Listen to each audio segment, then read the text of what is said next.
Hey there. Have you ever felt like everybody else got the memo that said, here's how you belong, and somehow you missed it? Like you're still left out in the cold wondering, how do I fit in? What if belonging was not so much how to fit into a group, but how to belong to one intentional moment at a time? I want to tell you about this last weekend. I had a friend come and spend the entire weekend with me.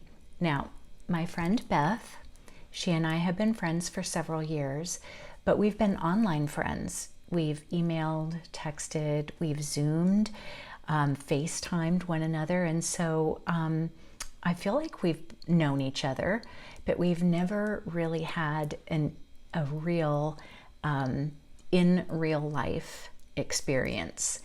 And several months ago, probably a year ago, we started talking about, hey, wouldn't it be awesome if you could come from Ohio to my place in Texas and we could spend a whole weekend? So we tried last spring, and then we tried in August, we tried in September and October, again in December and January, and finally, after the, I don't know, second, third, fourth try, we finally made it happen just this past weekend. And let me tell you, it was pretty awesome. Now, first, I had to really get over myself. I start to really worry about, what am I going to talk about? What if I'm boring? And of course, I am. My house has so many cringeworthy elements to it. It's a 1970s barn house that is really in need of updating, and so I start worrying about, is the septic system going to work? Is everything going to look as as crummy as it feels to me? So I had to really step outside of my comfort zone in order to have somebody come and spend an extended period of time in my house. I did ask her to overlook the crumbs in my silverware drawer and the dust on the on a lot of the surfaces, but I could not get to it. Extended the invitation, and the weekend was filled with many moments that reminded me that friendship and belonging can really happen one moment at a time.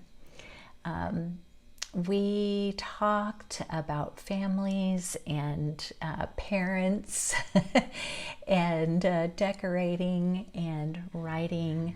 We crafted, we created art, and we took long walks with the donkeys.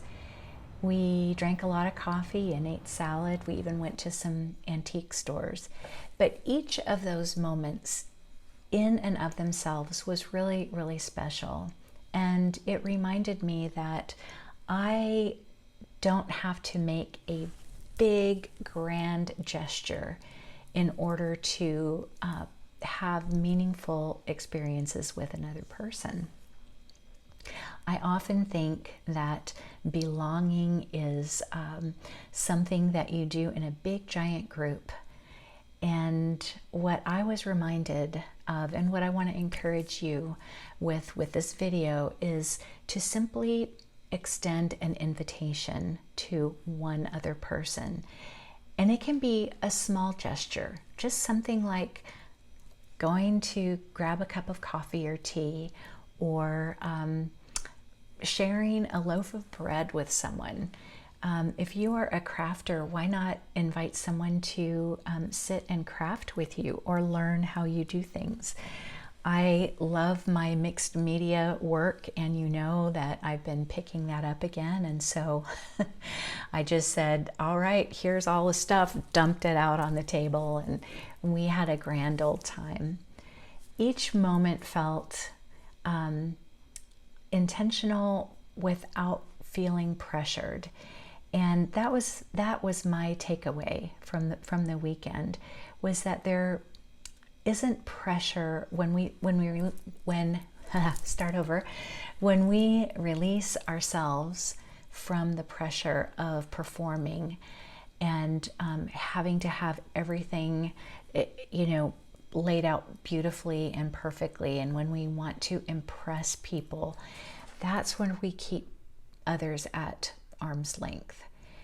To be able to be your authentic self, the crumbs and dust and imperfections and all, that's when real connection takes place.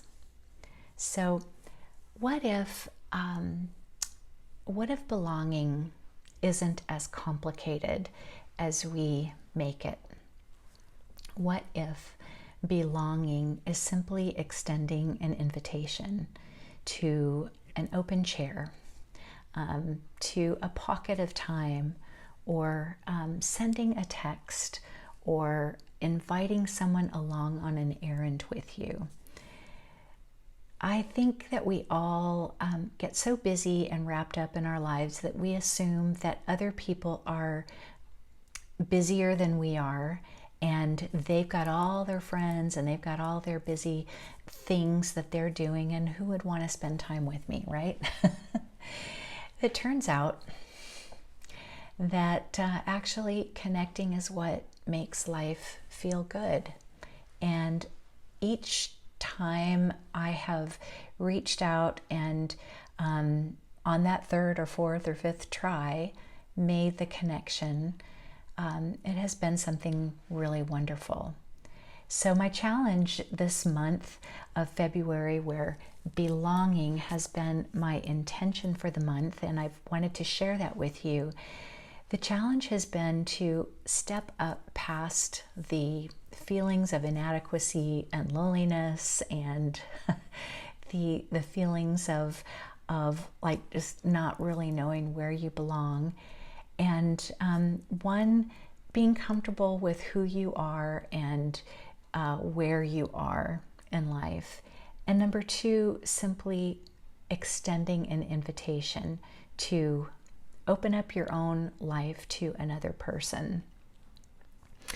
My challenge to you for the rest of this month is to simply do something small. Make a phone call, make a coffee date, maybe do a whole weekend. That's not a small thing, that's a whole thing. But step out of your comfort zone for just a moment and invite someone in.